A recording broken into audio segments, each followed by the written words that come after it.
a gentle prayer for every woman who has ever loved quietly, patiently, and without demanding to be understood. May your silence never be mistaken for emptiness, and may the love you give in calm moments be seen as deeply as the love you show in loud ones. Welcome to Love Stories by Mr. Johnson, where every story is more than entertainment. It is a reflection of life, choices, and the quiet lessons hidden inside human relationships. Some people believe strength looks like composure. Others believe a peaceful marriage means a happy one. For years I believed both. My husband was the kind of man the world described as unshakable, calm in crisis, measured in speech, emotionally controlled in ways that made people trust him instantly. And I was the kind of woman who found comfort in that control. But the night I heard my billionaire husband crying on the phone, whispering in a voice I had never heard before, something inside me didn't just break. It rewrote years of memories I thought I understood. Have you ever lived beside someone who looked perfectly fine on the outside, and slowly convinced yourself their silence meant they were okay? If you have, then you may understand why the most devastating truths in relationships are rarely loud. They are quiet, routine, almost invisible. And my story did not begin with the phone call. It began with something far more ordinary. It began with peace. I grew up in a home where love was present, but rarely explained. My mother showed care through routine. Meals at the same time, folded clothes placed neatly on beds, quiet check-ins instead of emotional speeches. She rarely raised her voice, and she almost never forced conversations about feelings. If something was wrong, she would ask softly once, and if you said "I'm fine," she would nod and give you space. At the time, I thought that was respect. Looking back now, I realize it was also avoidance wrapped in gentleness. My father was steady in a different way. He provided, he listened when necessary, and he believed stability was the greatest form of love. He wasn't cold, he wasn't distant, but emotional discussions in our home were often replaced with routines and politeness. Difficult feelings were not ignored, they were managed quietly. No dramatic confrontations, no emotional outbursts, no uncomfortable probing questions, just structure, predictability, peace. And as a child, that peace felt safe, very safe. Because loud love made me uneasy. Dramatic affection felt unpredictable. Emotional intensity felt unstable. So without realizing it, I grew into someone who observed more than she confronted. I noticed pauses in conversations, shifts in tone, the silence behind polite smiles, but I rarely pressed people to explain themselves. In my mind, love meant giving space, not demanding vulnerability, understanding without interrogation, patience instead of pressure. That belief followed me quietly into adulthood, and eventually into my marriage. I did not fall in love with my husband because he was a billionaire. In fact, when I first met Ethan, I didn't even know the full scale of his success. What I noticed first was something far less dramatic. He listened, not the performative kind of listening where someone waits for their turn to speak, but the attentive kind, the calm kind, the kind that made conversations feel unhurried. Our first conversation was not exciting. It was not filled with sparks, flirtation, or grand gestures. It was steady, thoughtful, strangely relieving. While other men tried to impress me with enthusiasm and charm, Ethan spoke with quiet clarity. He never interrupted. He never exaggerated emotions he didn't feel. He never rushed intimacy. At the time, I couldn't explain why that mattered so much to me. Now I understand. He felt emotionally safe. And to someone raised in a home where stability was the highest form of love, safety was far more attractive than excitement. Later, he would tell me something that revealed just as much about him as my silence revealed about me. "I don't like emotional chaos," he said once, very casually. "I prefer calm environments. They help me think." It sounded like a simple personality trait, but it was actually a window into his emotional history. Ethan lost his mother when he was young, not in a dramatic, cinematic way. Not in a story people openly discussed, just a quiet loss that reshaped the emotional structure of his household. After her passing, he was raised by a father who believed strength meant composure. Grief in their home was not openly rejected, but it was handled privately. Crying was never punished, yet it was subtly discouraged through expectation. Be strong. Stay focused. Control yourself. These were not harsh commands. They were consistent standards. And over time, Ethan internalized a belief that would define his entire adult identity. Emotional control was a form of responsibility. By the time he built his billion-dollar empire, that belief had hardened into habit. The world saw him as disciplined, strategic, emotionally unshakable. Investors trusted him because he never panicked. Employees admired him because he never lashed out. The media praised his composure during crises. But what the world interpreted as emotional strength was actually emotional containment. And strangely, that containment matched my own emotional conditioning. I never demanded dramatic expressions of love. He never offered dramatic expressions of emotion. I respected his silence. He respected my space. To outsiders, our connection might have seemed understated.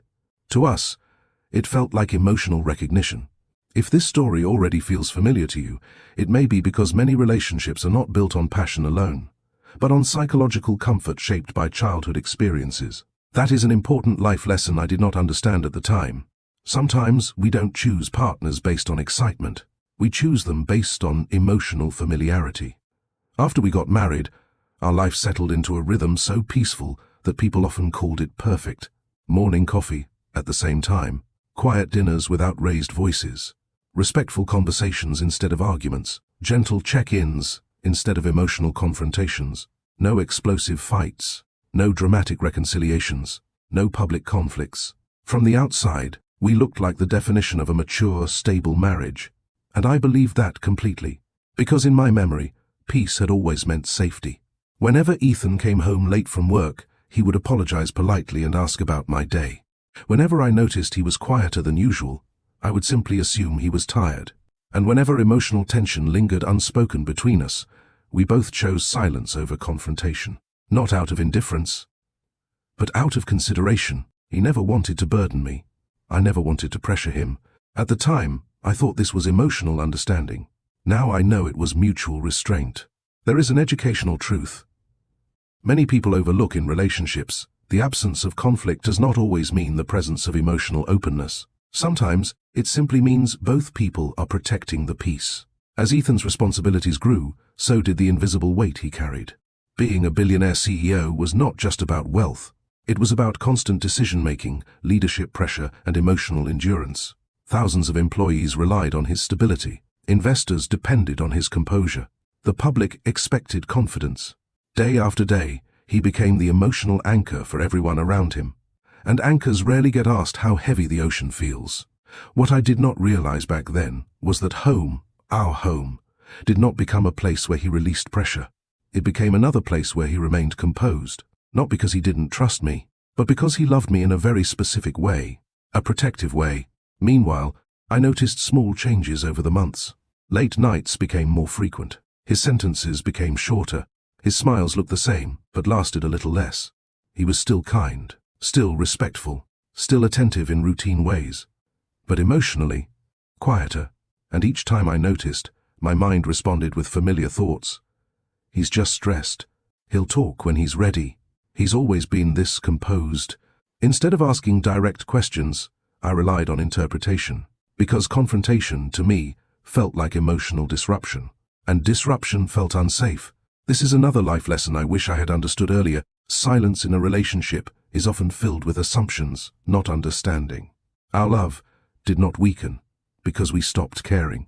It became quieter because we cared too much to disturb each other's emotional space. He worked longer hours when overwhelmed. I gave him more space when he withdrew. He believed he was protecting my peace. I believed I was respecting his needs. Neither of us realized that our kindness was slowly creating emotional isolation. And so, long before the phone call that would crush me, long before the tears I was never meant to hear, the real turning point had already begun. Not through betrayal, not through arguments, not through scandal, but through years of quiet emotional containment, shaped by childhood, strengthened by success, and misunderstood through memory. If you have ever mistaken composure for emotional strength in someone you love, take a quiet moment to reflect, because sometimes the strongest people are simply the ones who have learned to suffer silently. And I was about to learn that lesson, in the most unexpected way. The strange thing about emotional distance is that it rarely arrives all at once. It settles quietly, gradually, respectfully, almost politely. If someone had asked me back then whether my marriage was happy, I would have answered without hesitation, yes. Not because we laughed loudly every day, Not because we had dramatic romantic moments, but because nothing ever felt unstable, and to someone like me, stability had always been the highest form of love. Every morning, Ethan woke up at exactly 6:10 a.m., not 6, not 6:30, always 6:10. He would sit at the edge of the bed for a few seconds before standing, as if mentally organizing his day before physically entering it. Then he would walk quietly to the kitchen, make coffee the same way, 2 spoons of ground beans, measured water, no sugar, and place a second cup beside mine even before I came downstairs. He never announced these gestures. He never dramatized them. He simply repeated them. Consistency in its purest form. And I mistook that consistency as emotional transparency. Looking back now, I understand an important educational truth. Routine can create the illusion of emotional security even when deeper feelings remain unspoken. We talked every day, but we rarely talked about feelings. Our conversations were thoughtful, respectful, and efficient. How did you sleep? Did you eat lunch? Do you have any plans today? Simple check-ins, gentle exchanges, predictable warmth, no tension, no emotional pressure, no difficult probing questions. At the time, it felt mature. Now, I recognize it as emotionally cautious love. One evening, about 8 months before the phone call, I noticed the first subtle shift. It was not dramatic. Ethan came home at his usual time, removed his jacket, and asked about my day, just as he always did. His tone was calm. His posture was composed. Nothing seemed wrong on the surface, but his responses were shorter, not cold, not dismissive, just lighter, quieter. When I told him about a book I had been reading, he listened attentively, nodded, and gave thoughtful responses. Yet there was a slight delay before he spoke, as if his mind was carrying something heavier than the conversation in front of him. I noticed it immediately, because I always notice small emotional changes. But I did what I had been conditioned to do my entire life. I interpreted instead of asking. He's tired. He must have had a long day. He'll talk when he's ready. And with those quiet assumptions, I protected the peace of our evening. This is how emotional misunderstandings often begin. Not with neglect, but with gentle avoidance disguised as respect. Weeks passed, and the pattern continued in ways so subtle they could easily be dismissed. He still made my coffee, still asked about my day, still remembered small details about my routines, but something inside him felt more contained. Sometimes, he would pause mid-sentence, as if choosing his words more carefully than usual. Other times, he would sit in silence longer than before, his gaze steady yet distant, like someone thinking about something he could not easily share. And yet, he never snapped, never complained, never emotionally withdrew in an obvious way. He remained kind. That consistency reassured me more than any emotional confession ever could. Another life lesson I did not yet understand: kindness does not always mean someone is emotionally okay. Sometimes, it means they are trying very hard not to burden others. One night, I woke up around 1:30 a.m. and noticed his side of the bed was empty. This was unusual. Ethan valued sleep. He believed rest was essential for decision-making, and he rarely disrupted his routine unless absolutely necessary. I walked quietly down the hallway and saw the faint glow of light under his study door. I didn't open it, not because I wasn't curious, but because of something deeply ingrained in me, the belief that emotional space was a form of respect. Instead, I returned to bed and told myself a familiar narrative. He must be handling work pressure. He'll come back when he's done. There's no need to disturb him. And that became another pattern. Late nights in the study, longer moments of silence, slightly heavier sighs when he thought no one was listening. From the outside, our marriage still looked peaceful. Inside, a quiet emotional gap was forming, but not from lack of love, from excess consideration. Ethan never wanted to bring the weight of his responsibilities home. As a CEO, he was responsible for thousands of people. Every decision he made carried financial, professional, and human consequences. Investors depended on his composure. Employees relied on his stability. He had trained himself to be emotionally reliable under pressure. And psychological research shows something important about individuals in high-responsibility roles. They often become emotional containers for others, while losing safe spaces to release their own emotions. I began to notice that home, for him, was not a place of emotional release. It was a place of continued composure. He would sit beside me on the couch, listen to my stories, and occasionally place his hand gently over mine. a quiet gesture of presence. But even in those calm moments, there was a certain restraint in his body language. Not tension, not discomfort, just control. Once, during dinner, I asked casually, "Are you stressed lately?" He smiled softly. "A little. Just work." That was all. No elaboration, no emotional explanation, and I accepted that answer immediately. Because confrontation felt unnecessary, because peace felt more valuable than emotional digging, because my childhood had taught me that pressing people to explain their feelings could create discomfort, and discomfort could disrupt emotional stability. So instead of asking follow-up questions, I changed the topic. We talked about travel plans, about daily routines, about safe, manageable subjects. And just like that, another opportunity for emotional openness passed quietly. Months later, I would replay that exact moment in my mind again and again. Not with regret, but with understanding. Understanding that emotional avoidance is not always a conscious decision. Sometimes it is a learned emotional survival pattern.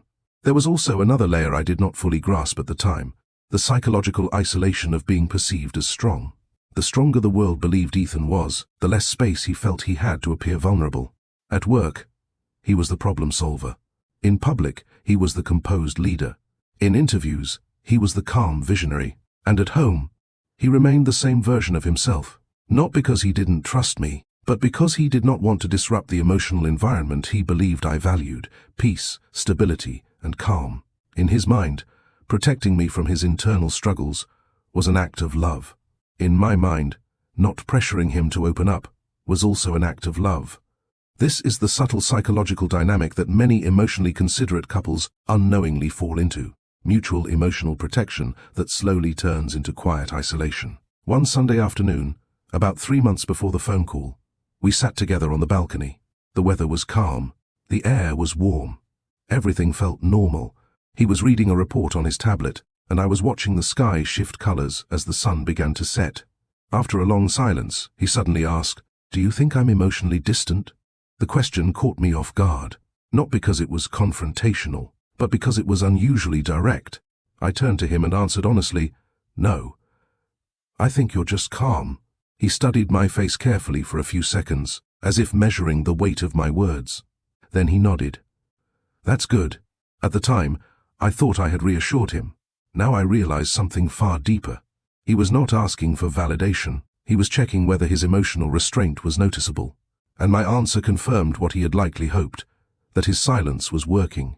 Another crucial life lesson: sometimes, the reassurance we give unintentionally encourages emotional suppression in the people we love. After that day, he became even more composed, even more gentle, even more careful, and I felt even more secure in our peaceful marriage. Because in my memory, stability meant emotional health. But memory can be selective. It highlights what feels safe and filters out what feels uncomfortable. So while I remembered our calm dinners and polite conversations, I overlooked the longer pauses, the heavier sighs, and the growing frequency of his late nights in the study. Our love did not become colder. It became quieter, and quieter, and quieter, until silence itself started to feel normal. If someone had told me then that my husband was carrying emotional pain he never allowed me to see, I would have gently disagreed, not out of denial, but out of trust in the peaceful pattern we had built. Because in a marriage without conflict, it is dangerously easy to assume there is also no hidden suffering. I believed our quiet life meant emotional balance. I believed his composure meant inner stability. I believed our routines meant everything was okay. And that is why, when the phone eventually rang on that ordinary day, vibrating softly against the wooden table like it had done countless times before, I had no idea that a single call would force me to reinterpret months and years of shared memories under a completely different emotional truth. Before we continue, ask yourself one honest question. Have you ever loved someone who looked strong, but never showed their pain?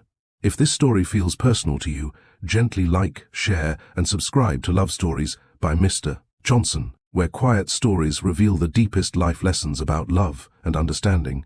A gentle prayer for every man who was taught to be strong before he was ever taught to be understood. May the world learn that strength is not the absence of tears, but the courage to feel without shame. Welcome back to Love Stories by Mr. Johnson, where love stories are not just told, they are understood, reflected upon, and lived through the quiet lessons they carry. The world met my husband long before I ever understood him. They knew him as Ethan Cole, the billionaire CEO, the calm strategist, the man who never panicked. But the version of him the world admired was not the version that was formed first. Long before the boardrooms, the interviews, and the reputation of emotional composure, he was simply a boy who learned, very early, that grief should be quiet. Ethan once told me a story about his childhood in the same tone he used to discuss business reports: steady, measured, almost emotionally neutral. At the time, I thought he was just being composed. Now I realize he was being careful. He lost his mother when he was 9 years old, not in a way that invited public sympathy, not in a way that people openly discussed for years. It was a quiet loss, sudden enough to change everything, but silent enough to be processed behind closed doors. After her passing, the atmosphere in his home did not become chaotic. It became controlled. His father did not collapse emotionally. He reorganized life. Schedules became stricter.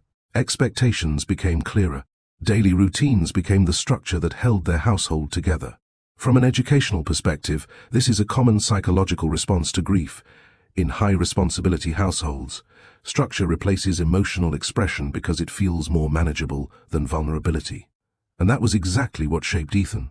He once described the weeks after his mother's death in a way that stayed with me long after he said it. "No one told me not to cry," he said quietly. "They just didn't know what to do when I did." That sentence reveals a life lesson many people overlook. Children do not only learn from what parents say, they learn from what environments emotionally allow. When he cried, his father would gently pat his shoulder and say, "You'll be okay." Not cold, not dismissive, just brief. Then the conversation would shift to homework, school, daily responsibilities. Over time, Ethan stopped crying in front of others, not because he no longer felt grief, but because he subconsciously learned that emotional control restored normalcy faster. And normalcy, in a grieving home, often feels safer than emotional exposure. By the time he entered his teenage years, composure had already become part of his identity. Teachers described him as mature. Relatives called him strong. Peers saw him as dependable. No one saw the quiet emotional processing happening internally. Another important educational truth: when a child is repeatedly praised for being strong during emotional hardship, they may begin to associate vulnerability with weakness, even if no one explicitly teaches it. Ethan never rebelled emotionally. He adapted. He focused on academic excellence. He developed discipline. He learned to solve problems instead of expressing feelings. Achievement became his emotional language, and the more he succeeded, the more the world reinforced the identity he had built. You're resilient. You're composed. You're dependable. Each compliment strengthened the same psychological pattern: contain emotions, deliver results, stay steady. By the time he entered adulthood, emotional restraint was no longer a coping mechanism. It was a personality trait. When he began building his company, that trait became an advantage. While others reacted emotionally to setbacks, Ethan remained calm. While competitors panicked during financial risks, he stayed analytical. While teams became overwhelmed under pressure, he absorbed the emotional tension without outward reaction. From a leadership psychology perspective, emotionally controlled individuals are often perceived as more trustworthy in high-stakes environments, and that perception accelerated his rise. Investors trusted him because he never looked shaken. Employees relied on him because he never lashed out. Partners respected him because he remained composed even during uncertainty. But what the world interpreted as emotional strength was actually emotional endurance practiced over years. There is a critical life lesson hidden in this pattern. Just because someone handles pressure well does not mean they are not emotionally affected by it. It simply means they have learned to process emotions privately. When I first met Ethan, I did not know any of this history in detail. What I saw instead was a man who spoke slowly, listened carefully, and never overwhelmed conversations with unnecessary emotion. To many people, he appeared reserved. To me, he appeared safe, because his calmness mirrored the emotional environment I was raised in. He did not demand emotional performances. He did not dramatize feelings. He did not rush intimacy. Instead, he offered consistency, and consistency to someone like me felt deeply reassuring. But there was something else I noticed early in our relationship that I did not fully understand at the time. He was exceptionally good at supporting others emotionally. If a colleague was stressed, he listened. If an employee faced personal difficulties, he offered practical solutions and quiet encouragement. If I felt overwhelmed about something minor, he would patiently sit with me until I felt calmer. Yet, he almost never spoke about his own emotional struggles. At first, I interpreted that as stability. Later, I would recognize it as emotional asymmetry, a psychological pattern where a person becomes a support system for others while lacking a safe space to release their own emotions. One evening, during the early months of our marriage, I asked him a simple question. Do you ever feel overwhelmed? He paused for a few seconds before answering. Of course, he said calmly, but it's manageable. Manageable. Not painful. Not exhausting. Not heavy. Just manageable. That word stayed with me, because it reflected how he viewed emotions, not as experiences to be expressed, but as pressures to be managed. Another educational insight: high-functioning individuals often reframe emotional distress as manageable rather than acknowledging its emotional weight. As his company grew into a billion-dollar enterprise, the psychological pressure around him intensified. Every decision affected thousands of livelihoods.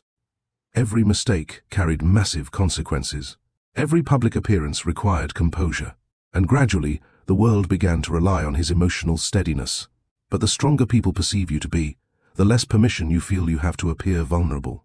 This is a psychological burden many leaders silently carry. Strength becomes an expectation, composure becomes a responsibility, and emotional expression begins to feel like a disruption, rather than a necessity. What I did not realize then was that Ethan was not only maintaining emotional control at work, he was maintaining it everywhere, including at home, not because he feared my reaction, but because his mind had long associated emotional restraint with stability, responsibility, and care.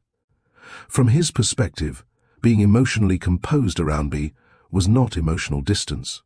It was emotional protection. He believed that bringing his internal struggles into our peaceful home environment would introduce unnecessary emotional weight into my life.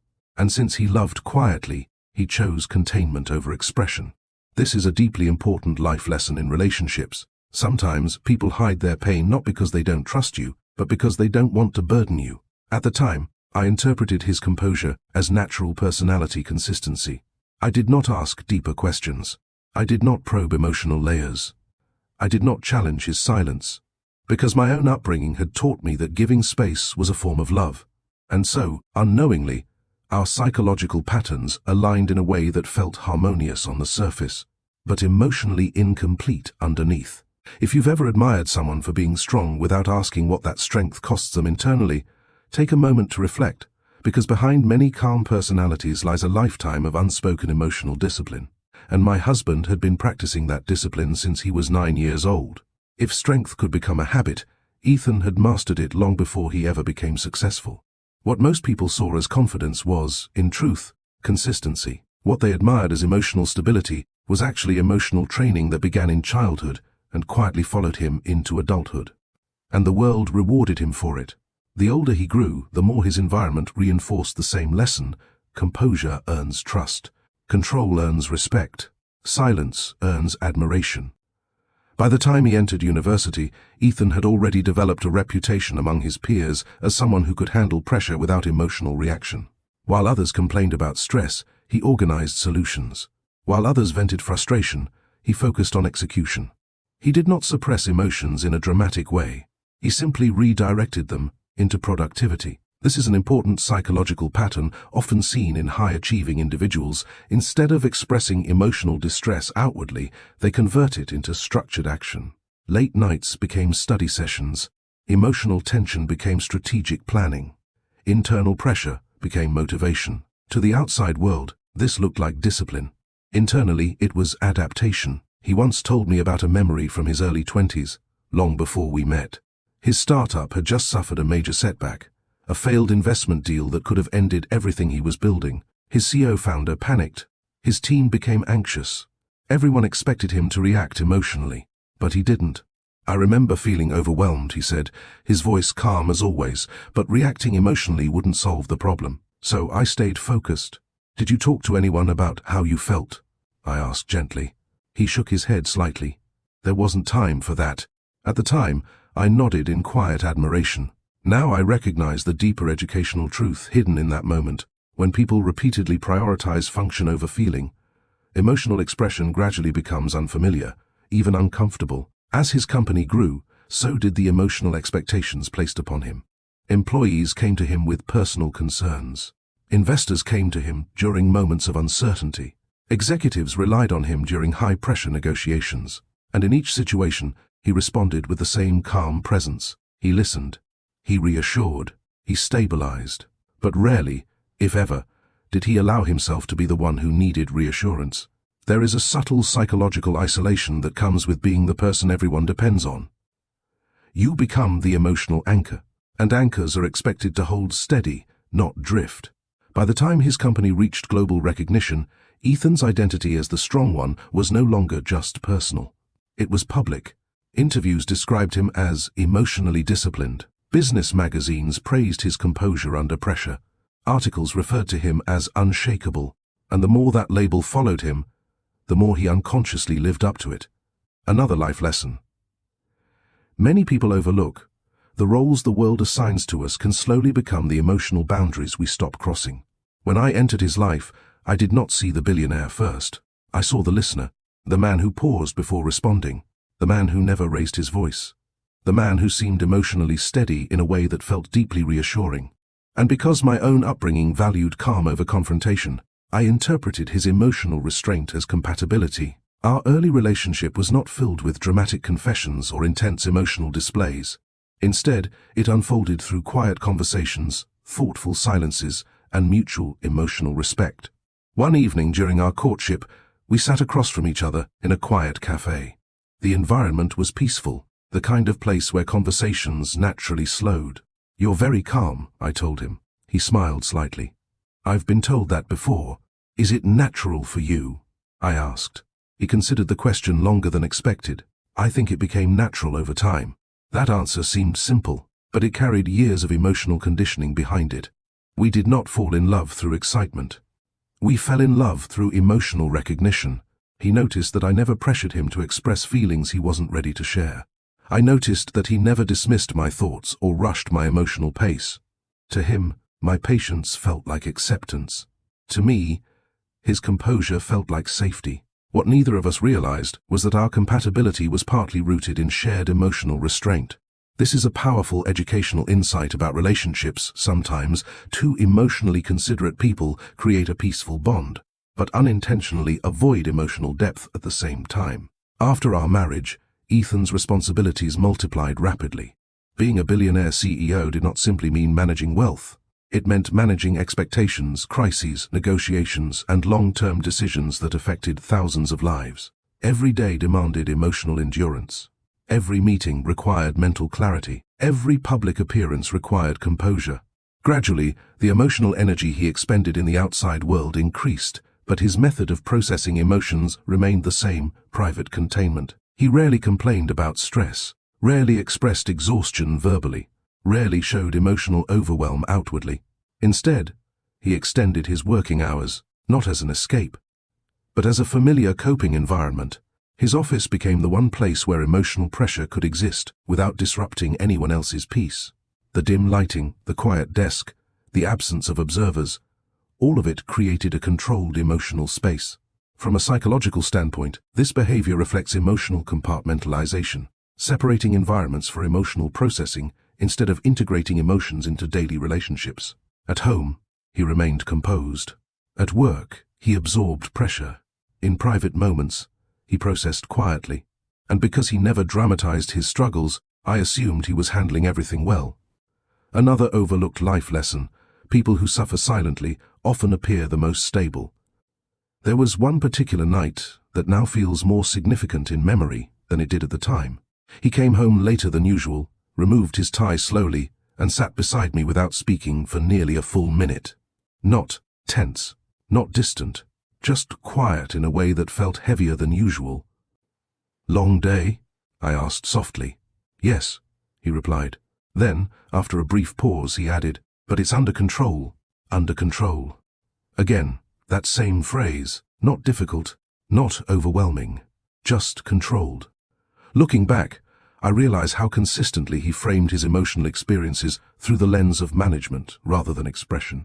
And I accepted that framework without question, because in my mind, emotional composure equaled emotional strength. But emotional strength and emotional suppression are not always the same. That distinction would only become clear much later. Another subtle shift occurred over time, one that was easy to overlook. He became even more attentive to my emotional comfort. If I seemed tired, he encouraged me to rest. If I appeared stressed, he reassured me gently. If I asked about his day, he summarized it in simplified terms instead of sharing emotional details. At first, I saw this as kindness. Now I understand it was also emotional filtering. He was carefully deciding what emotional weight I should and should not carry. And in doing so, he unconsciously carried more of it alone. This reveals another educational relationship truth. Overprotection in love can sometimes lead to emotional isolation for the one doing the protecting. He never wanted our home to feel heavy. He never wanted me to worry unnecessarily. He never wanted to disrupt the peaceful environment he believed I valued deeply. So he remained steady, reliable, composed, even when internal pressure accumulated.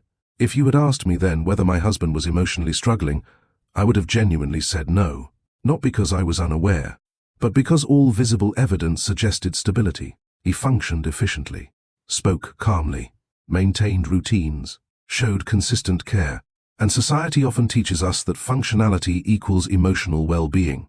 But that is not always true. Sometimes, functionality is simply a well-practiced form of emotional endurance. And by the time the months leading to that life-changing phone call approached, Ethan had spent years, not days, not weeks, but years, perfecting the art of appearing emotionally unshakable. An art that the world praised. An art that I admired. An art that slowly, quietly, and unintentionally left his deepest emotions without a shared language inside our marriage. If this chapter resonates with you, take a quiet moment to reflect. How often do we admire someone's strength without asking what they are silently carrying? And more importantly, how often do strong people convince themselves that love means handling pain alone? A gentle prayer for every relationship that looks peaceful on the outside but carries unspoken emotions within. May we learn that true harmony is not built on silence alone, but on the courage to understand each other beyond routines. Welcome back to Love Stories by Mr. Johnson, where every love story reveals not just emotions, but life lessons about how we connect, misunderstand, and quietly grow. If Ethan learned strength through silence, I learned safety through stability. And when two people shaped by emotional restraint fall in love, the relationship does not begin with fireworks. It begins with relief. Our marriage did not become quiet overnight. It was quiet from the very beginning, but in a way that felt comforting, not concerning. Every morning started the same. The soft sound of coffee brewing, the faint sunlight stretching across the kitchen counter. His footsteps, steady, unhurried, predictable. Routine, to many people, feels boring. To me, it felt like emotional security. There is a psychological reason for this. When a person grows up in an environment where emotional intensity is minimized, predictability becomes their primary source of comfort. And Ethan was the most predictable person I had ever met. Not rigid, not cold. Just consistently present. He remembered small details about my preferences without being reminded. He placed my cup slightly to the left side of the table because he once noticed I reached for it with that hand. He lowered his voice when I seemed tired. He never interrupted when I spoke, even when his phone vibrated repeatedly with work notifications. These were not dramatic gestures, but they were deeply intentional ones. And in my mind, intentional consistency equaled emotional care. Another life lesson I did not yet fully understand: love is not only expressed through emotional words. Sometimes it is expressed through reliable behavior. Our evenings followed a similar rhythm. Dinner at a reasonable hour. Soft conversations. Occasional shared silence that never felt awkward. We rarely argued. Not because we agreed on everything, but because neither of us approached disagreements with emotional intensity. If a difference in opinion arose, Ethan would pause, consider, and respond calmly. If I felt uneasy about something, I would soften my tone rather than confront directly. From the outside, this dynamic looked mature.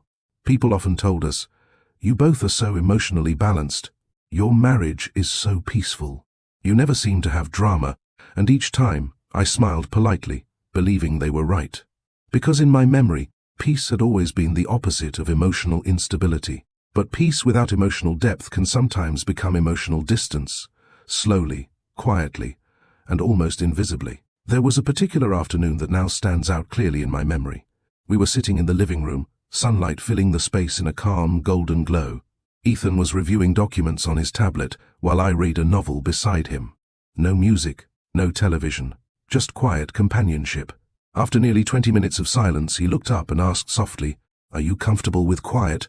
The question felt unusual, yet sincere. "Yes," I answered honestly. "Quiet feels safe to me." He nodded slowly, almost thoughtfully. "That's good," he said. At the time, I thought the conversation was simple. Now, I understand it was emotionally significant. He wasn't asking about noise. He was asking about emotional atmosphere. And my answer reassured him that silence was not only acceptable in our marriage, it was welcome. This is a crucial educational insight. Partners often adapt their emotional expression based on what they believe makes the other person feel safe. From that moment forward, our home remained consistently calm. But calmness gradually became our emotional default, even during moments that might have benefited from deeper conversation. If Ethan felt stressed, he did not verbalize distress. He worked longer hours, spoke less, maintained composure. If I sensed a shift in his mood, I did not confront it directly. I observed, interpreted, gave space, because in my mind, pressing someone emotionally could disrupt harmony, and harmony, to me, was the foundation of love. Months into our marriage, I began noticing subtle patterns that were easy to dismiss. He would sit in silence slightly longer before responding to casual questions. His smiles, though still present, seemed more restrained during particularly busy weeks. He spent more time in his study during late evenings, yet nothing about his behavior was alarming. He remained kind, respectful, present in routine ways, and routine presence can easily be mistaken for emotional availability. Another overlooked relationship lesson: physical presence and emotional presence are not always the same. One evening during dinner, I casually asked, "Did something stressful happen at work today?" He took a sip of water before answering. "Just a demanding schedule," he said calmly. No complaint, no elaboration, no emotional unloading, and I accepted that response without further questions. Not because I didn't care, but because my upbringing had taught me that giving space was a form of emotional respect. Looking back now, I see how our psychological patterns complemented each other in a way that felt harmonious but limited emotional transparency. He avoided burdening me. I avoided pressuring him. He maintained composure out of protection. I maintained silence out of consideration. This dynamic created a peaceful marriage, but also a quiet emotional gap neither of us intentionally created. Another subtle shift appeared in how he managed his time. In the early days of our marriage, he balanced work and home with careful intention. Even during busy periods, he ensured we had dinner together and brief conversations before bedtime. But gradually, his late nights in the study became more frequent. Not excessively, not dramatically, just noticeably. When I passed by the study door, I often saw the soft glow of his desk lamp illuminating stacks of reports and his focused expression. He did not look distressed. He looked concentrated. And concentration, again, reassured me, because in my memory, emotional distress always looked loud, not quiet. So, I reassured myself with logical interpretations. He's handling pressure responsibly. He prefers solving problems before discussing them. He's always been emotionally composed. These internal narratives protected my sense of stability, but they also prevented deeper emotional inquiry. There is a psychological concept known as memory bias in relationships, where individuals interpret present behaviors through the lens of past patterns. Since Ethan had always been calm, I assumed his continued calmness meant everything was fine. Since our marriage had always been peaceful, I assumed our silence meant emotional security. And slowly, without conflict, without arguments, without dramatic moments, our relationship evolved into something even quieter than before. Not colder, not distant in a visible way, just emotionally restrained on both sides. One night, as we prepared for bed, I noticed him pause longer than usual while loosening his tie. His shoulders lowered slightly, as if releasing invisible tension. "You look tired," I said gently. He gave a small, reassuring smile. "I'm all right." All right, such a simple word, yet emotionally vague. Another life lesson hidden in everyday conversations. Words like fine, okay, and all right often conceal more than they reveal. But because his tone was calm and his demeanor unchanged, I did not question further. Instead, I nodded, turned off the lamp, and allowed silence to settle naturally between us. And in that silence, our marriage continued to feel peaceful, stable, safe, completely unaware that beneath that calm surface, emotional pressure was quietly accumulating in ways neither of us had yet fully recognized. There is a quiet danger in peaceful routines that no one talks about. Not the kind of danger that arrives with loud arguments or visible tension, but the kind that slowly replaces emotional curiosity with comfortable assumptions.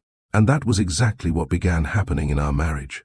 Not suddenly, not dramatically, but gently enough that it never felt alarming.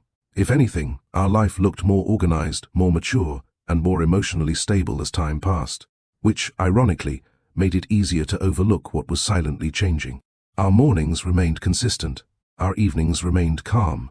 Our conversations remained respectful. From the outside, nothing was wrong. From the inside, something subtle was shifting. It began with pauses, longer ones. When I asked simple questions like, "How was your day?" Ethan still answered, still listened, still engaged. But there was now a small delay before his response, not because he didn't want to talk, but because he seemed to be choosing his words more carefully than before.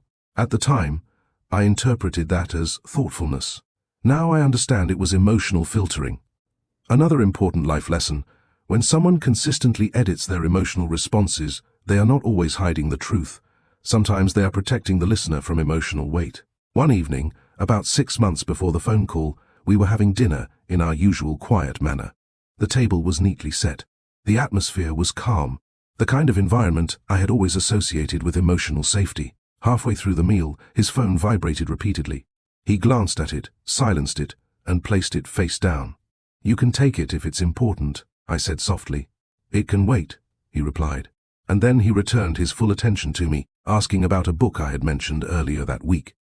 At the time, I felt appreciated. Now, in hindsight, I recognize another layer of emotional behavior. He consistently prioritized maintaining emotional normalcy at home, even when external pressure was clearly present. That was his way of protecting the peace. But protection, when repeated over time, can become emotional concealment. Weeks passed, and his late nights in the study became slightly more frequent. Not extreme, not alarming, just consistent. He never slammed doors, never appeared visibly distressed, never complained about stress. Instead, he functioned even more efficiently. And this is a psychological pattern many people misunderstand. When pressure increases, some individuals do not break down. They become more controlled. Their routines tighten. Their emotions become quieter. Their external composure becomes stronger, because control gives them a sense of stability. I noticed the changes, of course. I always notice. He spoke a little less during particularly busy weeks. His smiles were still present, but shorter. His silences were not empty. They felt occupied, as if his mind was carrying conversations he never voiced. Yet I never confronted him directly, not because I didn't care, but because my interpretation of love had always included emotional patience. He will speak when he is ready. He doesn't like emotional pressure. He trusts me enough to be quiet. These thoughts felt reasonable, logical, respectful, but they were also assumptions. And assumptions, when repeated, slowly replace communication. Another educational truth: silence in a relationship is rarely neutral. It is often filled with interpretations shaped by personal history. My history taught me that emotional calm meant emotional safety, so I used calmness as evidence that everything was fine. One Sunday afternoon, something small happened that I almost dismissed entirely. We were sitting together in the living room, as we often did on weekends. He was reviewing financial projections on his tablet, while I was organizing a few documents on the coffee table. After several minutes of silence, he leaned back slightly and closed his eyes.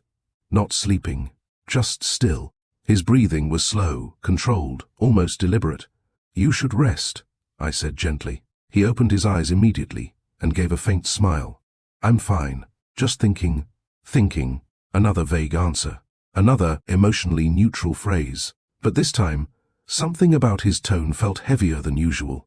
Not dramatic, not distressed. Just tired in a way that words were not fully expressing. Still, I did what I had always done. I respected the silence, because confronting subtle emotional shifts felt unnecessary when there was no visible crisis.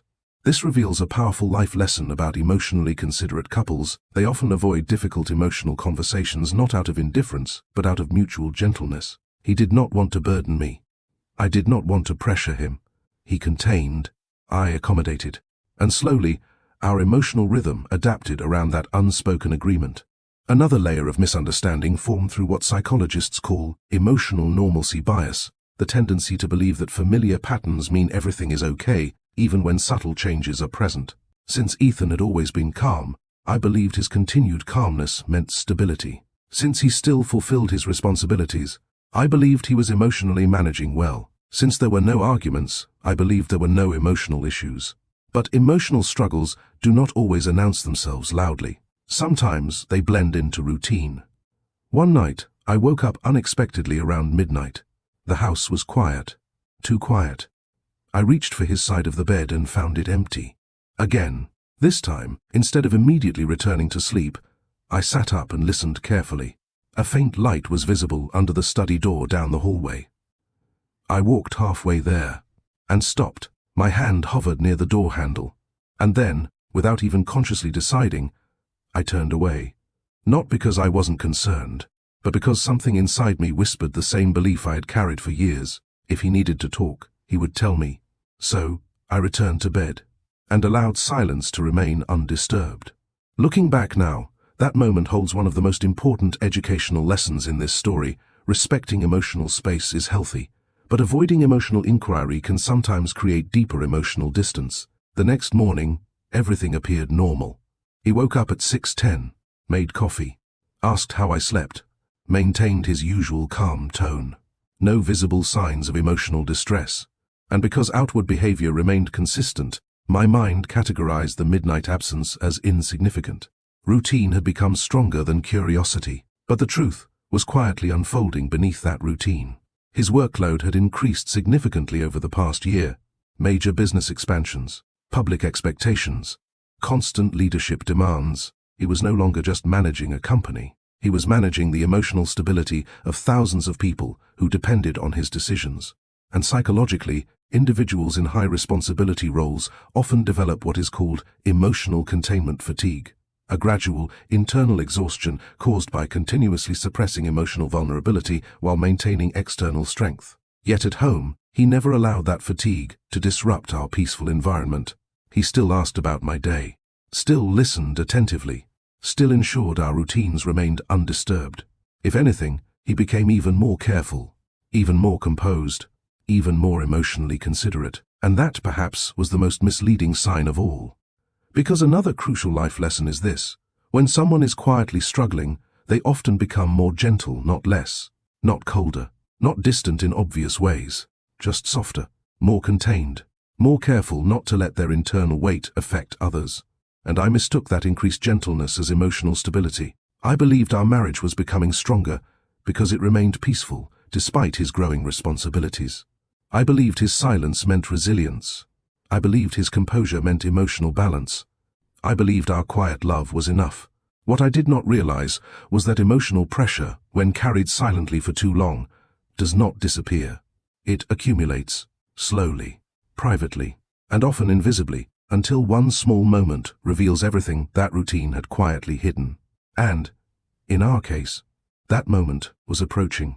Not through conflict, not through arguments, not through any dramatic warning, but through something as ordinary as a phone call that would soon force me to confront a truth I had unknowingly overlooked for months. That my husband's composure was never the absence of pain. It was the habit of carrying it alone. A gentle prayer for every heart that carries responsibilities silently while still showing up with calmness for others. May we learn that behind steady voices and composed faces, there are often emotions waiting for a safe place to rest. Welcome back to Love Stories by Mr. Johnson, where quiet stories reveal the deepest life lessons about love, emotional understanding, and the truths we only recognize when we finally look beyond routine. If our marriage had a turning point, it did not begin with a dramatic event. It began with accumulation, not of conflict, not of resentment, but of pressure that had no visible outlet. By this time, Ethan's company had grown far beyond what it was when we first married. Expansion into new markets, constant board expectations, public scrutiny, and the invisible emotional labor of leadership had become part of his daily life. Yet none of that entered our home in obvious ways. He still removed his shoes quietly at the door, still asked about my day before discussing his own, still lowered his voice in the evenings as if protecting the calm atmosphere of our space. From a distance, nothing had changed. Up close, everything was becoming heavier. There is an important psychological concept known as cumulative stress, not caused by one major crisis, but by the steady layering of responsibilities, expectations, and emotional restraint over time. And Ethan was living inside that accumulation. But because he never expressed distress dramatically, the accumulation remained invisible. One particular Monday morning remains vivid in my memory.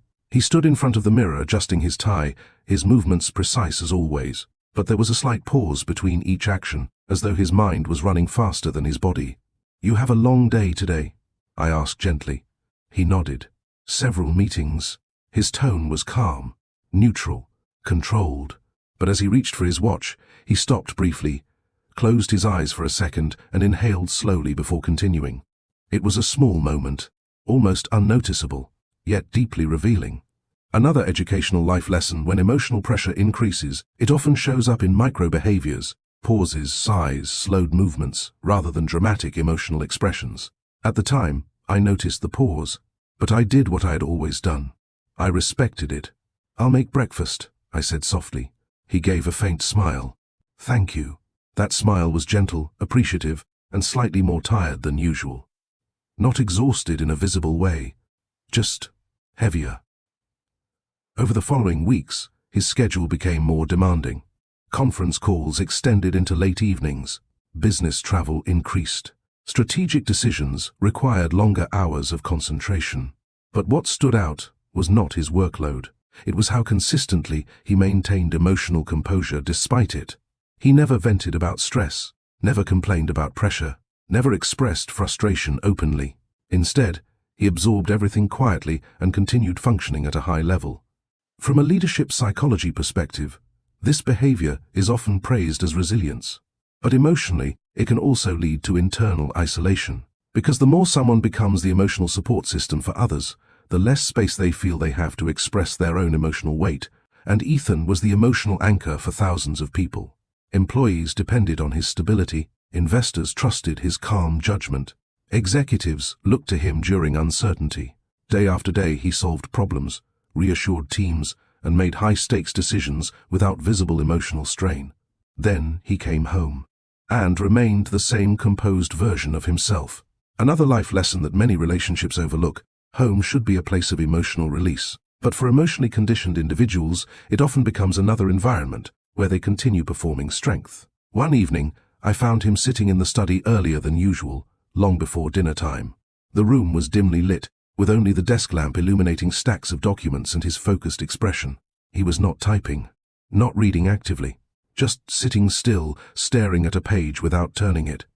I stood quietly at the doorway. "You're home early today," I said softly. He looked up immediately, as if returning from deep thought. "Yes, just organizing a few things." Organizing. Another neutral word. Another emotionally filtered response. I stepped inside and placed a glass of water beside him. "You should rest a little," I suggested. He gave a polite nod. "I will. After this." But he didn't move. Not for several minutes. This was not procrastination. It was emotional processing disguised as work presence. There is a psychological tendency among high-responsibility individuals to remain in work mode, even during moments of emotional fatigue, because productivity feels more controllable than emotional reflection. And the study had quietly become his emotional containment space. Late nights there became more frequent.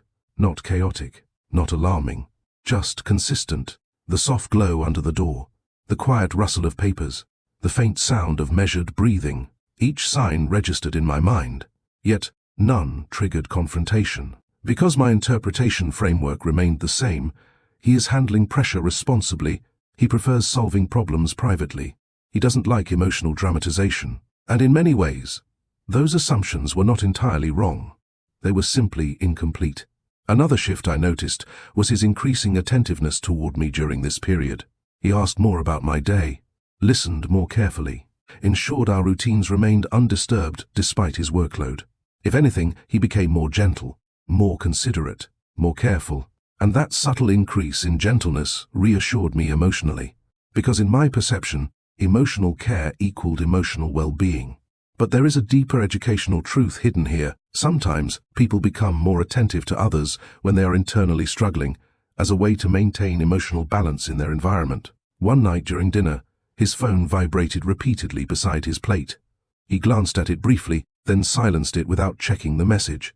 "You can take it," I said. "It can wait," he replied calmly. Then he asked about a documentary I had mentioned days earlier, recalling details I hadn't expected him to remember. That moment touched me deeply. It felt like proof of emotional presence. But what I did not realize was that emotional presence in routine conversations can coexist with emotional suppression in deeper matters. After dinner, he cleared the table before I could stand up. "I'll handle it," he said gently. Small acts of service increased during that period. Not dramatically, but noticeably. He ensured my comfort in subtle ways, adjusting the room temperature, reminding me to rest, checking whether I had eaten on time. At first, I interpreted this as increased affection. Now I understand another psychological layer. When individuals feel overwhelmed internally, they often focus more on maintaining stability for loved ones, because it gives them a sense of control over at least one part of their life. And home was the one environment Ethan wanted to keep peaceful at all costs, even if it meant containing his own emotional exhaustion. Another night, as we prepared for bed, I noticed him loosening his tie more slowly than usual. His shoulders lowered slightly, and he remained standing near the wardrobe for several seconds before changing. "You seem tired lately," I said quietly. He looked at me, his expression soft. "Just a busy period," he replied. Then, after a brief pause, he added, "It will pass. It will pass." A phrase filled with quiet endurance, not denial, not avoidance, just acceptance of ongoing pressure. From an educational standpoint, this reflects a common coping mindset among emotionally resilient individuals, viewing stress as temporary and manageable rather than emotionally burdensome. But unmanaged emotional accumulation does not always pass on its own. Sometimes it settles deeper, silently, gradually. And by this point in our lives, Ethan was carrying years of leadership pressure, unresolved grief, and the psychological expectation of constant strength, all while maintaining the same calm presence at home. And I, shaped by my own upbringing, continued to interpret that calmness as stability rather than emotional containment. Our love remained intact. Our routines remained peaceful. Our communication remained respectful. Yet beneath that quiet harmony, emotional weight was steadily increasing in ways neither of us openly addressed. And the study, with its dim light and closed door, was slowly becoming the one place where he allowed himself to feel what he never expressed in front of me. A private space, a silent outlet, a controlled environment where composure was no longer required, though at the time, I still believed it was simply a place where he worked longer hours. I did not yet understand that it had quietly become something else entirely, the only room in our home where my husband allowed his emotional strength to rest. There is a difference between being busy and being emotionally burdened. At the time, I did not understand that difference. To me, Ethan simply looked occupied, responsible, focused, but never emotionally distressed. And that distinction shaped how I interpreted everything that followed. His schedule became more structured than ever. Morning meetings, afternoon strategy sessions, evening reviews, international calls that stretched late into the night. On paper, it looked like the natural progression of a growing company, and in many ways it was. But psychologically, something else was happening beneath that structure. The more responsibilities he carried publicly, the more carefully he regulated himself privately. Another important life lesson: when people are constantly relied upon by others, they often develop an internal rule: I cannot afford to fall apart. That rule rarely gets spoken aloud. It becomes behavior. One evening, I noticed him return home earlier than expected. Not rushed, not stressed, just quieter than usual. He placed his keys in the same spot, removed his jacket with slow precision, and stood still in the hallway for a moment longer than necessary, not moving, not speaking, just pausing. "Did something happen at work?" I asked gently. He shook his head. "No. Just a long day." The answer was calm, consistent with every other answer he had given for months. But this time, His voice carried a slight heaviness, not in volume but in pace. Each word seemed measured, as though he was ensuring emotional neutrality before speaking. From a psychological perspective, this is known as emotional pacing, when a person carefully regulates their tone to prevent internal emotions from surfacing externally. And Ethan had mastered it. During dinner that night, he listened more than he spoke. He nodded at the right moments, asked thoughtful follow-up questions, and maintained the same gentle attentiveness he always showed me. Nothing outwardly changed, yet something inwardly felt different. His silences were no longer just calm. They felt occupied, as though his mind was processing multiple layers of thought while his behavior remained steady. Another educational truth. Many relationships overlook emotional withdrawal does not always look like distance. Sometimes it looks like increased quiet attentiveness. Later that night, I passed by the study and noticed the door slightly open. The desk lamp cast a soft glow across the room, illuminating stacks of documents and the faint outline of his figure sitting motionless in the chair. He was not reading, not typing, not speaking on the phone. Just sitting still, his hands loosely clasped together. For several seconds, I stood there unnoticed. Then he suddenly inhaled deeply, slowly, deliberately, and straightened his posture as if resetting himself. That moment stayed with me, not because it was dramatic, but because it felt intentional, like someone regaining composure before re-entering the world. Another life lesson hidden in subtle behaviors, deep breaths taken in solitude, are often emotional resets, not just physical pauses. When he noticed me at the doorway, he immediately softened his expression. "Did you need something?" he asked gently. "I was just checking if you wanted tea," I replied. "That would be nice," he said. No tension, no defensiveness, just calm politeness. And once again, I interpreted his composure as emotional balance, because outward stability is easy to trust. Weeks continued to pass in this pattern of quiet accumulation. He slept slightly later on weekends, though he still woke early compared to most. He spent more evenings in the study, yet never neglected our daily conversations. He remained emotionally considerate, never allowing his internal state, whatever it was, to disrupt the atmosphere of our home. In fact, he became even more careful with his words. If a conversation risked becoming emotionally heavy, he would gently redirect it toward practical topics. If I asked about work stress, he summarized it briefly instead of elaborating. If I showed concern, he reassured me quickly.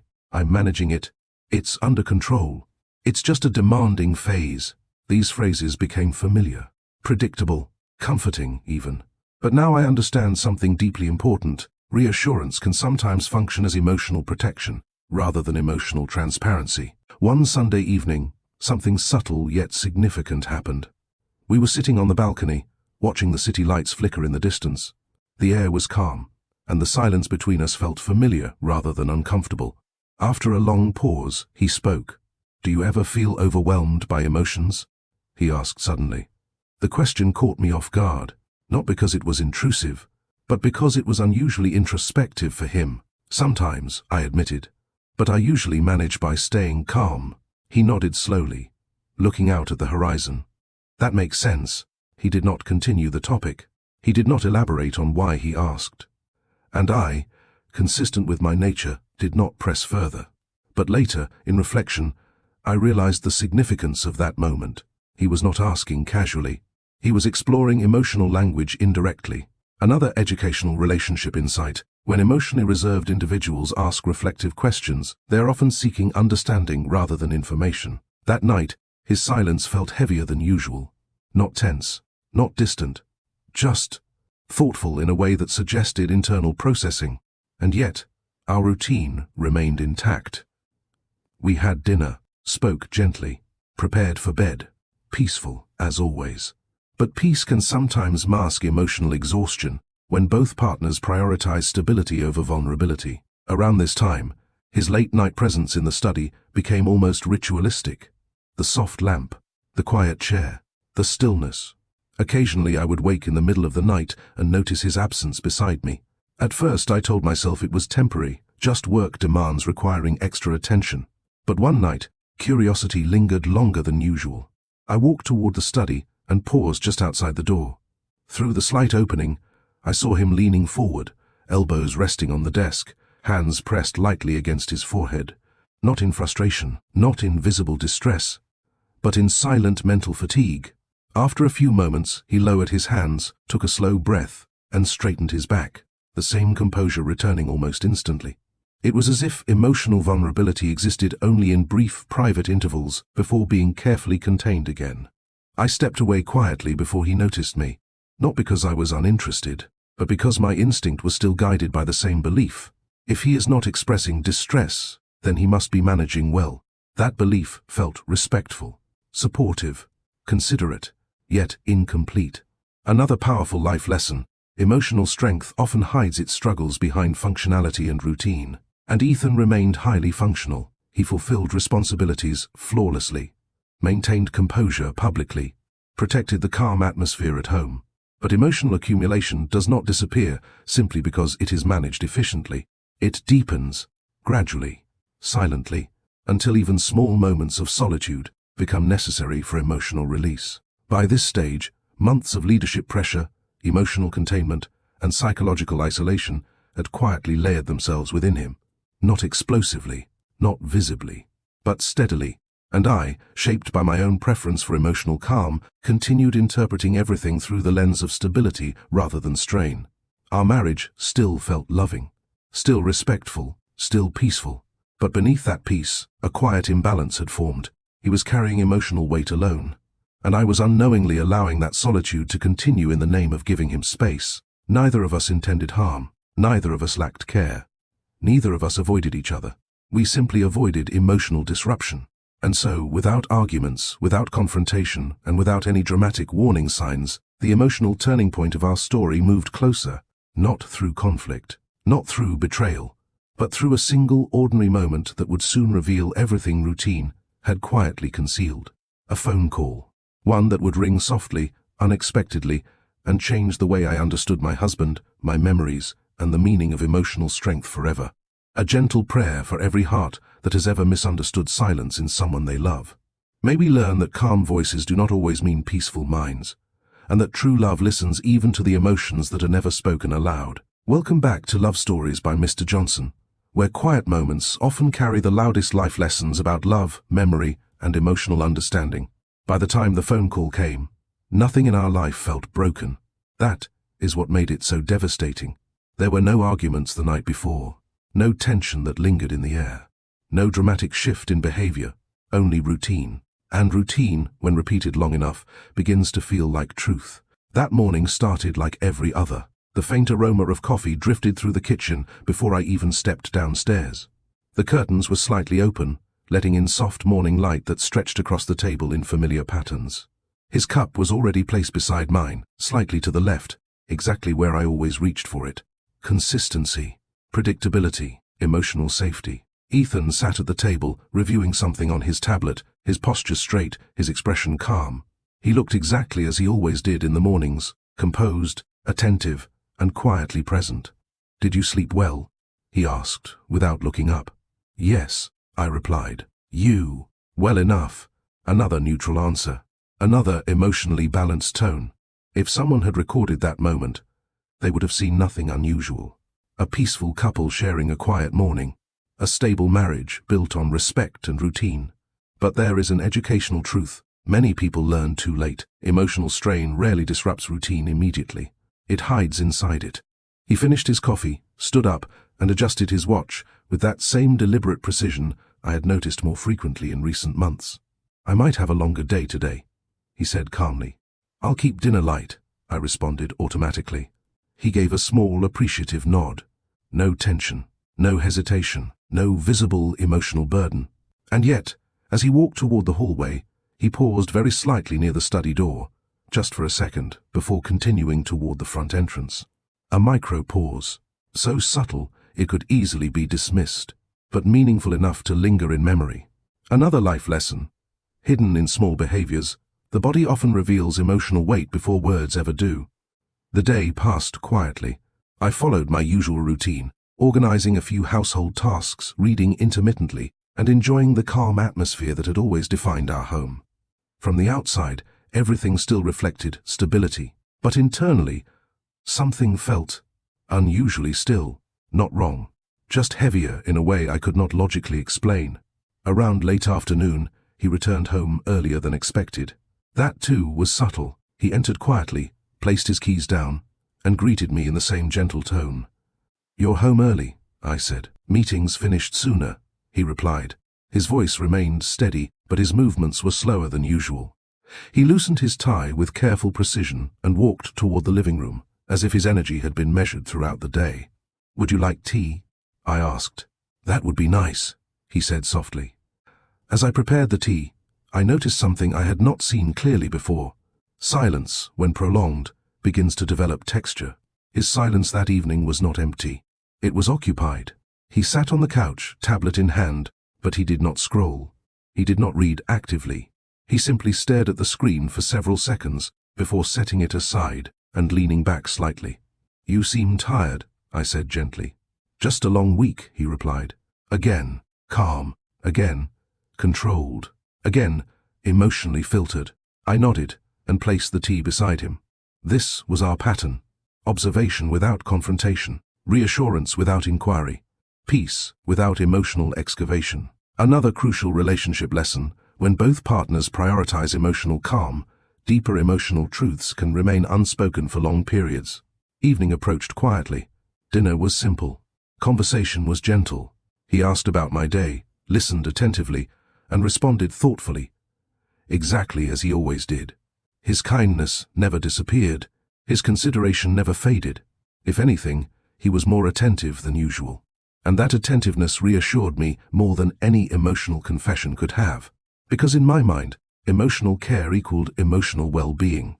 After dinner, he excused himself earlier than usual. "I'll be in the study for a bit," he said. "Of course," I replied softly. No suspicion, no concern, just acceptance of a routine that had gradually become normal. The study door closed with its usual quiet click, and the house returned to its familiar stillness. Hours passed. The clock ticked softly in the background. The lights remained dim. The atmosphere felt peaceful, almost too peaceful. Around that time, I found myself folding his shirts in the bedroom, smoothing the cuffs carefully the way I always did. It was a small habit I had developed over the years, one that made me feel quietly connected to his daily life. Routine again, predictable, comforting, grounding. Then it happened. A sound broke the stillness, not loud, not alarming, just the soft vibration of a phone against polished wood. I turned my head instinctively. His phone lay on the bedside table, vibrating. Unknown number. I paused, a shirt still half folded in my hands. For a moment, I simply watched the screen light up and dim repeatedly. He never ignored calls. Not investors, not executives, not anyone. Responsibility was part of his identity. And yet, the phone continued vibrating unanswered. Another life lesson revealed in ordinary moments. When consistent behavior suddenly changes, it often signals internal conflict rather than external crisis. I glanced toward the hallway. The study door remained closed. The vibration stopped. Silence returned. And strangely, that silence felt heavier than before. I resumed folding the shirt, but my mind remained quietly unsettled. Not suspicious, not anxious, just aware. Aware that something subtle was different. Minutes later, the phone vibrated again. Same unknown number, same soft, persistent rhythm. This time, I did not move immediately. Not because I wanted to invade his privacy, but because the contrast between his usual responsiveness and this unusual avoidance felt psychologically significant. He always answered calls. Always. Unless he chose not to. And that possibility lingered quietly in my thoughts. The vibration stopped again. Then, a few seconds later, I heard something else. A faint sound from down the hallway. Not conversation, not movement, just the subtle creak of the study chair, followed by silence. And in that silence, something inside me shifted. Not in fear, not in suspicion, but in quiet awareness that the emotional stillness of our home was about to be interrupted in a way neither routine nor composure could conceal. I did not yet know what the call meant. I did not yet know who was on the other end. But I was about to learn something far more important than the identity of the caller. I was about to learn what happens when years of emotional containment finally reach a moment where silence can no longer hold everything inside. There are moments in life that do not feel dramatic while they are happening. They feel ordinary, quiet, almost forgettable. Until later, when memory revisits them with a completely different meaning. The phone stopped vibrating. Silence returned to the bedroom, soft and familiar, wrapping itself around the folded shirts, the dim lamp, and the steady rhythm of my breathing. For a few seconds, I stood still, the half-folded fabric resting in my hands as if time itself had paused inside that small, ordinary space. Then I heard it. Not clearly, not loudly, just a faint shift in sound from down the hallway. The study door opening, followed by the quiet click of it closing again. He had picked up the call. I placed the shirt gently on the bed and remained where I was, not moving toward the door, not straining to listen. My instinct was never to intrude. Even now, curiosity was tempered by the same emotional habit that had shaped our entire marriage, respect for space. But silence carries sound in strange ways, especially in a quiet house, especially when the emotional atmosphere is already heavy with things left unsaid. At first, I could not hear words, only tone, low, measured, controlled, the same voice he used in professional calls, calm, strategic, composed. I exhaled softly and told myself what I had told myself many times before. It's probably work. That explanation felt reasonable, safe, familiar. Then, a longer pause. And when he spoke again, his voice was different. Not louder, not broken, just softer, quieter than I had ever heard it before. I understand, he said. The words drifted faintly through the hallway, carried by stillness rather than volume. I froze without realizing it, because something inside that tone felt unfamiliar. Not the language, not the content, but the emotional texture behind it. Another life lesson revealed in subtle moments. We often recognize emotional truth through tone, long before we process the actual words.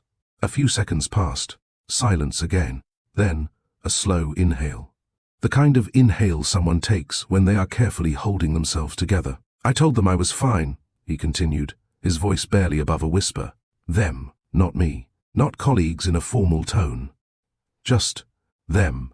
My heart reacted before my mind could form a logical interpretation, not with suspicion, not with fear, but with confusion. Because Ethan never used emotionally ambiguous language unless the conversation was personal. Another pause followed, longer this time, heavy. And then, I heard something that did not match any memory I had of him. A restrained exhale. Shaky, subtle, almost silent, as if he was trying to control the sound itself. My fingers tightened slightly against the edge of the bed. Because in 10 years of marriage, I had never heard that sound from him. Not once, not during stressful periods, not during business crises, not even during moments of personal loss. His composure had always been consistent, reliable, unshakable, until now. I just needed a moment, he said quietly. Another pause, and then, more softly, I didn't want her to notice. Her. The words settled in my chest with quiet clarity. He was talking about me, not with distance, not with secrecy, but with consideration. And suddenly, months of memories began rearranging themselves in my mind, like pieces of a puzzle shifting into a new picture. The late nights in the study, the shorter responses, the careful smiles, the increased gentleness, not emotional distance, emotional containment. Then it happened. A sound so quiet that if the house had not been completely still, I might have missed it entirely. A suppressed sob, not loud, not dramatic, just a brief, controlled break in breath, immediately followed by silence, as if he had covered his mouth or straightened his posture to regain composure. My entire body stilled, because that single sound shattered a belief I had held for years. My husband, the man the world described as emotionally unshakable, was crying, not openly, not visibly, but privately, carefully, alone. Another powerful life lesson emerged in that moment. The strongest people often cry in places where no one is meant to see them. I did not move closer. I did not open the door. Not because I didn't care, but because instinct and realization collided at the same time. If he was crying quietly on the phone, it meant he believed he was alone. And, more importantly, it meant he had chosen solitude for his vulnerability. I'm managing it, he whispered after a few seconds, his voice steadier but still fragile in a way I had never heard before. Managing it. The same phrase, the same emotional framework, the same lifelong habit of containment. But now, for the first time, I could hear the emotional weight behind those words. Not calmness, not strength. Effort. Effort to remain composed. Effort to regulate emotion. Effort to protect someone, me, from witnessing his internal struggle. I can't break down right now, he added softly. Break down. The words echoed in my mind, because they revealed something deeper than the tears themselves. They revealed resistance, control, discipline so ingrained that even in private emotional moments, he was negotiating with his own vulnerability. Another quiet inhale. Then, the sentence that quietly crushed something inside my chest. She thinks I'm strong. Silence followed, not empty silence, but the kind filled with emotional realization. He wasn't hiding emotions because he didn't trust me. He was hiding them because he believed I needed him to be strong. And suddenly, memory bias, the very lens through which I had interpreted our entire marriage, began to collapse. All the times I reassured myself he was just tired. All the times I respected his silence without asking deeper questions. All the times I equated composure with emotional stability. I had not misunderstood his personality. I had misunderstood his emotional burden. Another educational truth unfolded with painful clarity. When one partner consistently appears strong, the other may unintentionally stop looking for signs of hidden emotional struggle. The call continued for a few more minutes, but his voice gradually returned to its usual controlled tone. Measured, steady, composed. By the time he ended the call, the version of him the world recognized had already returned. The study chair shifted softly. Silence settled once more, and I remained in the bedroom, standing beside neatly folded shirts that suddenly felt symbolic of something much deeper. Order, control, containment, just like him. My heart was not racing. I was not angry. I was not suspicious. I was aware. Aware that the peaceful marriage I believed was emotionally stable had, in reality, been emotionally protected on both sides. He protected me from his pain. I protected him from emotional pressure. And in that mutual protection, vulnerability had quietly disappeared from our shared space. Another life lesson revealed itself with quiet gravity. Love without emotional openness does not lack care. It often contains too much unspoken consideration. A few minutes later, I heard the study door open. His footsteps were calm, measured, familiar. By the time he reached the bedroom doorway, his expression was exactly as it had always been. Composed, gentle, steady, as if nothing had happened, as if no tears had been quietly contained just moments earlier. He looked at me and offered the same soft smile he had given me for years. "Did the phone wake you?" he asked calmly. And in that moment, I understood something that changed the emotional meaning of our entire marriage. My husband had not been emotionally distant. He had been emotionally alone, a gentle prayer for every relationship that survived, not because it was loud, but because it was patient. May we learn that true love is not the absence of pain, but the courage to finally make space for it. Welcome back to Love Stories by Mr. Johnson, where the quietest moments often carry the most powerful life lessons about love, emotional understanding, and the truths we only see when silence is finally broken. Did the phone wake you? His voice was calm, steady, exactly the same tone he had used for years.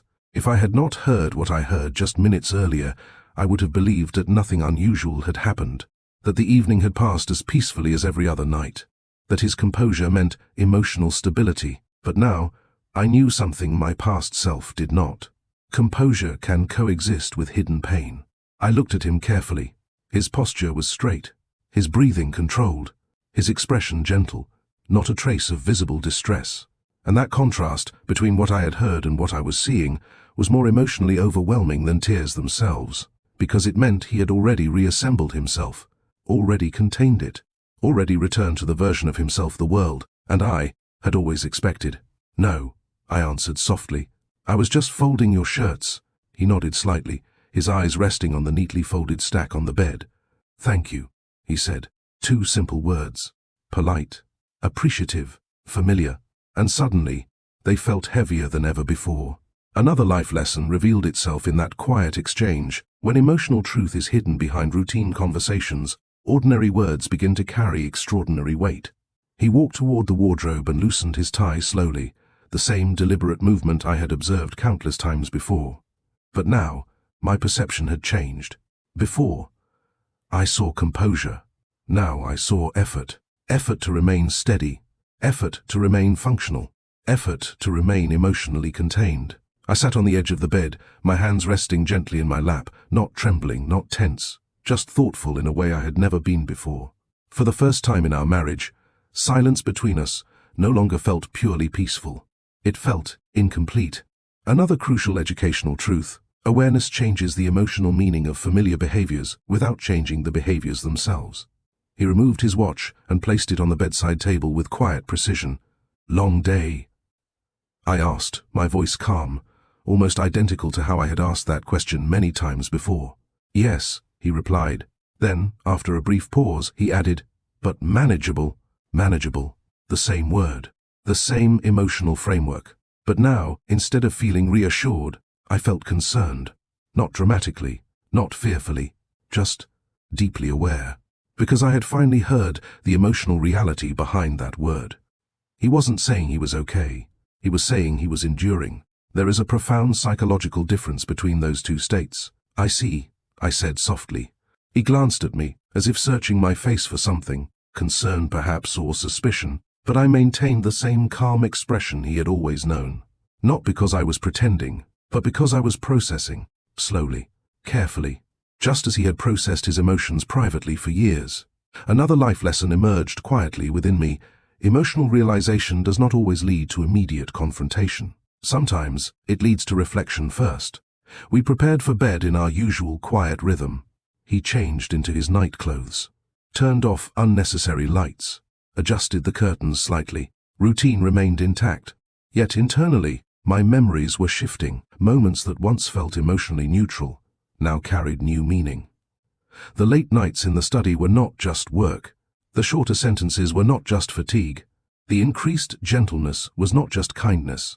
They were signs of emotional containment, and I had misread them as stability. Another educational relationship insight: memory is not static. It evolves when new emotional information reshapes past interpretations. As we lay in bed, the room dim and still, I listened to the quiet rhythm of his breathing. Steady, controlled. Even now, even after I had heard him cry, which meant something deeply significant, his emotional discipline was not situational. It was habitual. Years of emotional conditioning did not disappear in one vulnerable moment. They reassembled quickly, like a reflex, like armor. After several minutes of silence, he spoke unexpectedly. "You've been quiet tonight."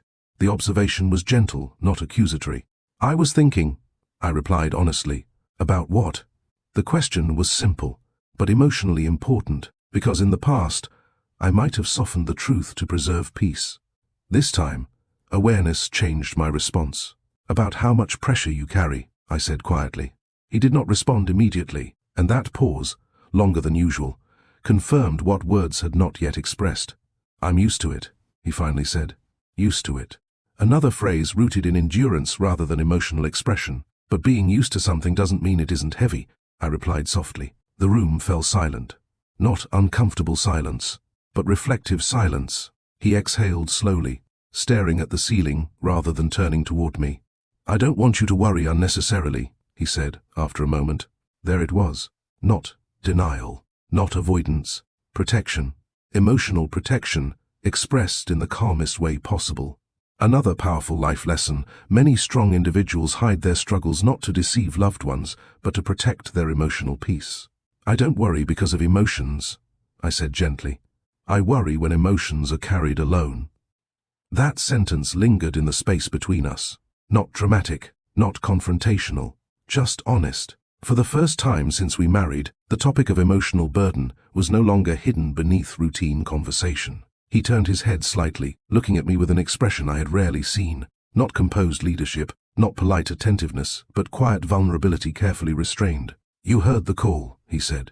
It was not a question, it was a realization. And in that moment, something deeply significant happened. He did not deny it. He did not deflect.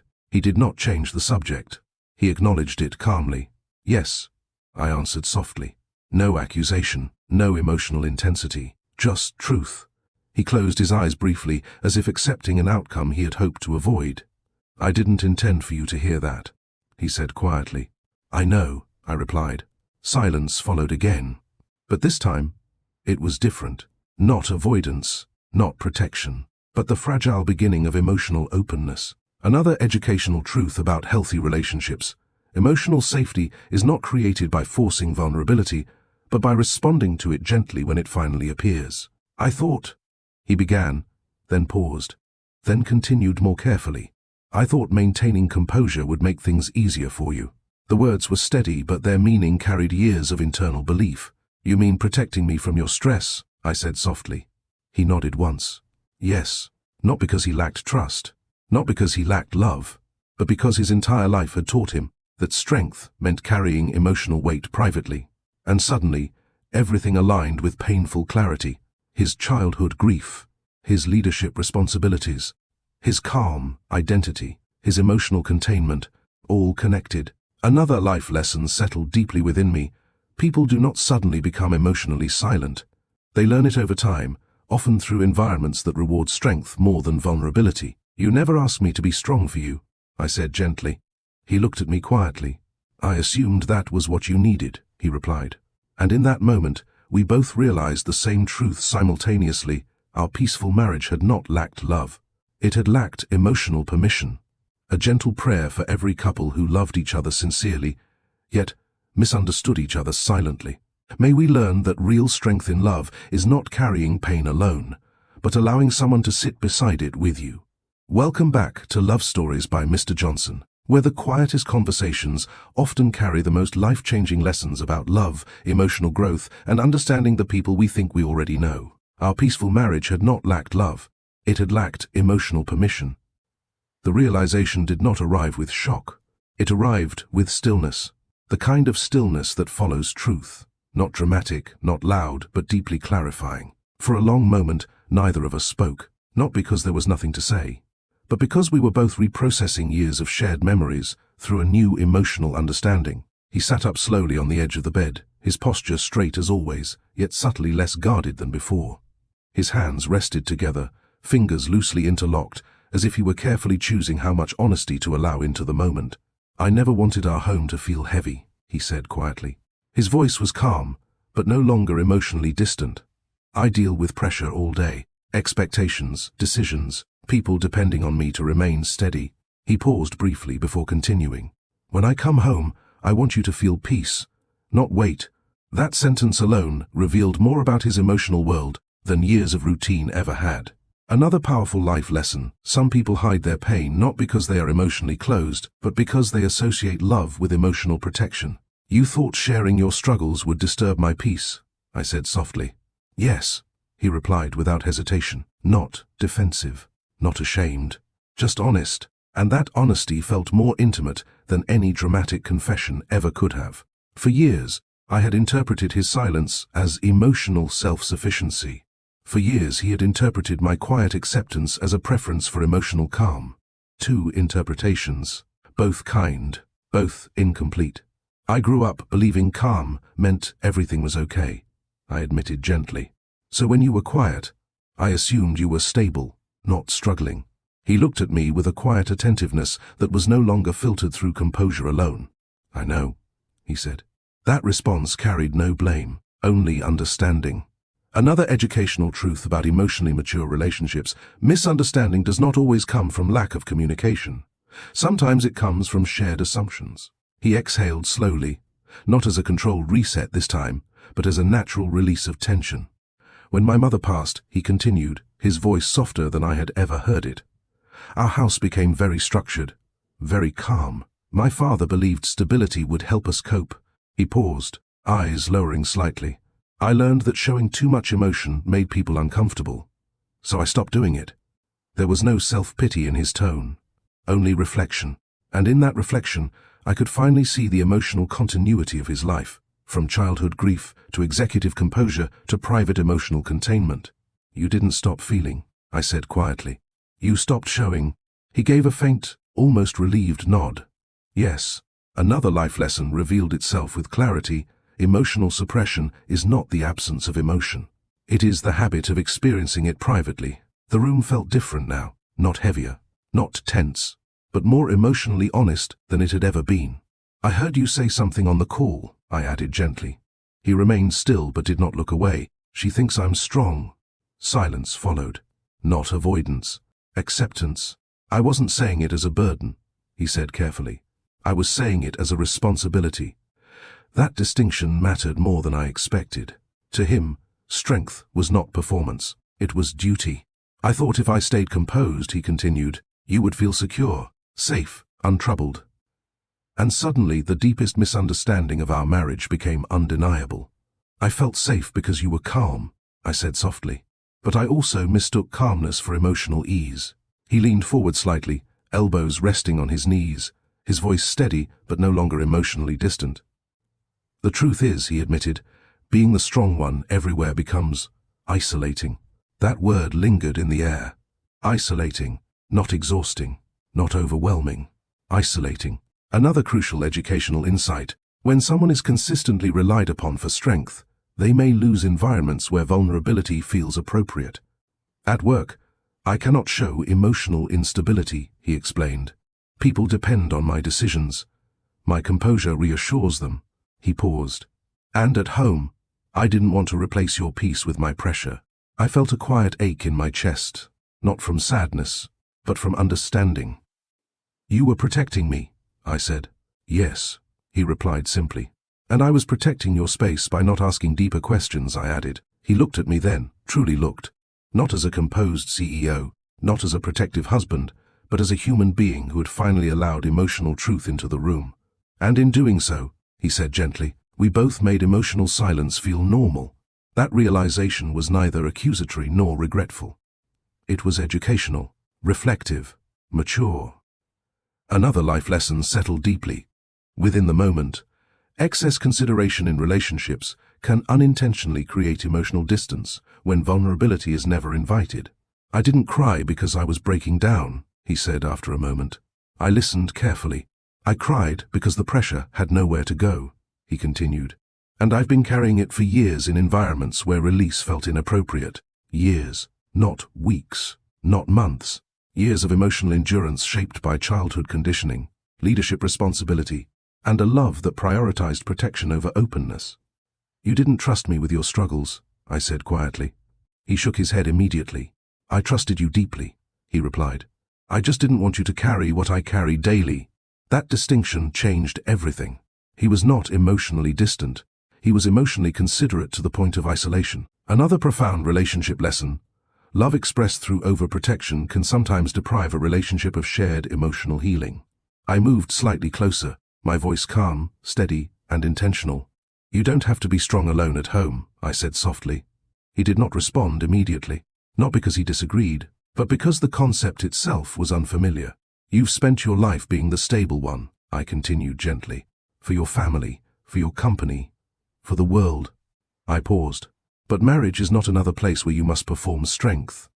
His eyes closed briefly, not in restraint this time, but in quiet reflection. I don't know how to do that, he admitted. The honesty was simple, unpolished, real. Another educational truth. People who have been emotionally self-reliant for years do not suddenly become vulnerable. They must first learn that vulnerability is safe. You don't have to know immediately, I said softly. You just have to stop believing that love requires emotional silence. He inhaled slowly, but this time, the breath was not controlled suppression. It was release. Subtle, measured, genuine.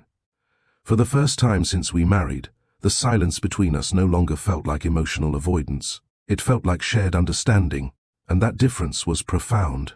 Our marriage did not transform into dramatic emotional expression overnight. He did not suddenly become verbally expressive. I did not suddenly become emotionally confrontational. Instead, something quieter changed. Permission. Permission for emotional honesty without fear of disrupting peace. In the weeks that followed, small shifts emerged. Not loud ones, meaningful ones. He no longer dismissed stress with a single neutral word. I no longer interpreted silence without gentle inquiry. Conversations became slightly deeper. Not intense, but intentional. One evening when I asked, "Was today heavy?" he answered, "Yes, but I'd like to talk about it after dinner." That simple sentence held more emotional growth than any dramatic declaration ever could. Another life lesson. Emotional growth in mature relationships often appears in small, consistent changes rather than grand gestures. Our routines remained: morning coffee, quiet dinners, gentle conversations. But now, Routine no longer replaced emotional awareness. It supported it. Months later, I would reflect on that phone call, the one that once crushed me, and realize something unexpected. It did not reveal betrayal. It did not expose deception. It revealed truth. The truth that my husband's composure was never emotional emptiness. It was emotional discipline shaped by loss, responsibility, and love expressed through protection. And the final life lesson this story left in my heart was simple, yet profound. True strength in love is not measured by how much pain you can carry alone, but by how safe you allow someone to be when you finally put that weight down. If this story made you reflect on the quiet dynamics of your own relationships, take a gentle moment to like, share, and subscribe to Love Stories by Mr. Johnson, where every story is not just about love, but about the life lessons hidden inside it. If this story made you reflect on the quiet ways love and silence shape relationships, take a gentle moment to like, share, and subscribe to Love Stories by Mr. Johnson. Because sometimes the strongest people are not the ones who never cry, but the ones who finally feel safe enough to stop carrying everything alone.